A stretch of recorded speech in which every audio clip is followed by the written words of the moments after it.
Baik, teman-teman sekalian, kita turunkan amalan Rasulullah sallallahu alaihi wasallam pasca salat, apa yang beliau kerjakan, lalu kita jawab terkait dengan apa yang teman kita tanyakan.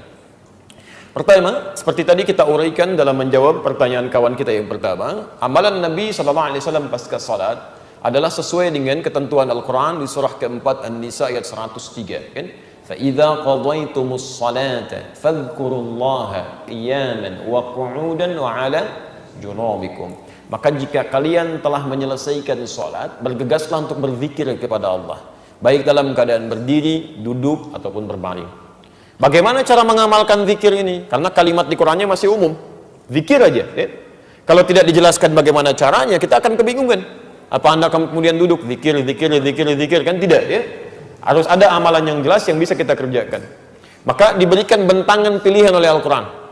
Semua amalan yang menjadikan kita ingat dengan Allah itu disebut dengan zikir. Saya ulang, semua amalan yang menjadikan kita ingat dengan Allah, tersambung dengan Allah, disebut dengan apa? Zikir.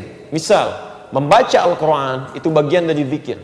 Karena Quran sendiri disebut dengan zikir. Quran surah ke-15 Al-Hijr ayat ke-9, posisi paling kanan di pertengahan. Inna nahnu nazzalna dzikra wa inna lahu lahafizun. Sungguh kami telah turunkan Al-Quran sebagai zikir. Jadi kalau Anda sedang baca Al-Quran, Anda sedang zikir itu. Ya, jelas di sini? Tayyib. Menghafal Quran itu bagian dari zikir. Maka disebutkan 4 kali di Quran surah 54 Al-Qamar ayat 17, ayat 22, ayat 32, ayat ke-40.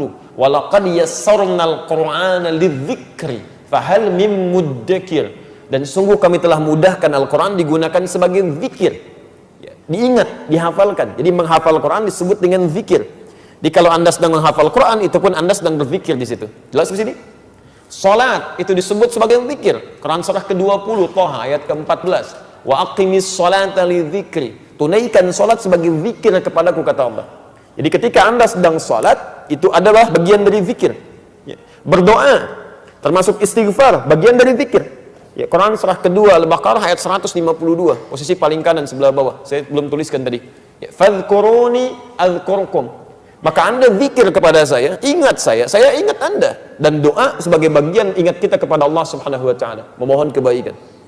Nah, sekarang kalau kita simpulkan, ya, Anda simpulkan misalnya, kalimat-kalimat zikir di Quran bentangannya banyak. Ada baca Al-Quran, kalimat thayyibah, ada istighfar, ada doa, ada sholat, ada menghafal Quran, termasuk saat Anda ikut ta'lim, Anda sedang zikir. Karena saat Anda mengikuti ta'lim, Anda ingat dengan Allah Subhanahu wa taala. Makanya mohon maaf ya, ta'lim yang baik itu bukan hanya mengajarkan materi yang Anda ketahui, bukan itu yang diinginkan. Ta'lim yang baik itu diisyaratkan oleh Quran adalah ta'lim yang bisa mengangkat iman Anda lebih dekat dengan Allah Subhanahu wa taala. Itu ada di Quran surah 58 ayat ke-11, posisi paling kanan sebelah bawah.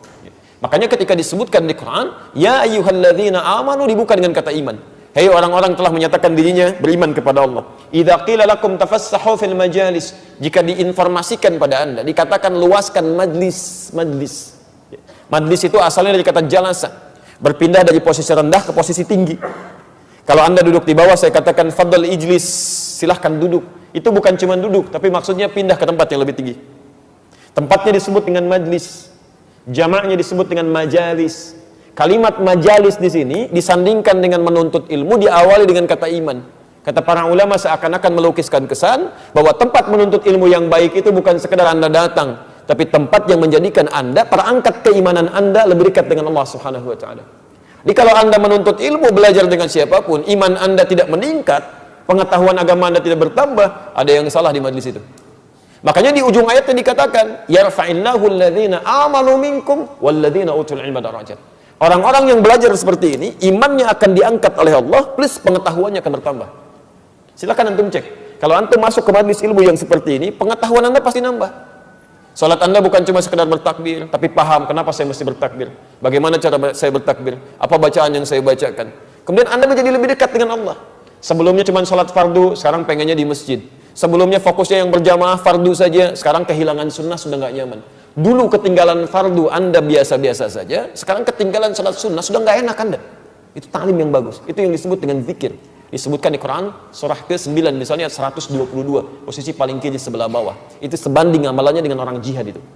Nah, jadi dari semua amalan-amalan ini pasca salat, apa yang dikerjakan oleh Nabi? Apakah berdoa, ataukah langsung istighfar, atau kemudian beliau misalnya baca Al-Quran, atau beliau menghafal Quran, atau beliau mengajarkan dari materi keilmuan yang disebut dengan ta'lim itu. Bagaimana urutannya? Ditafsir di hadis-hadis ini.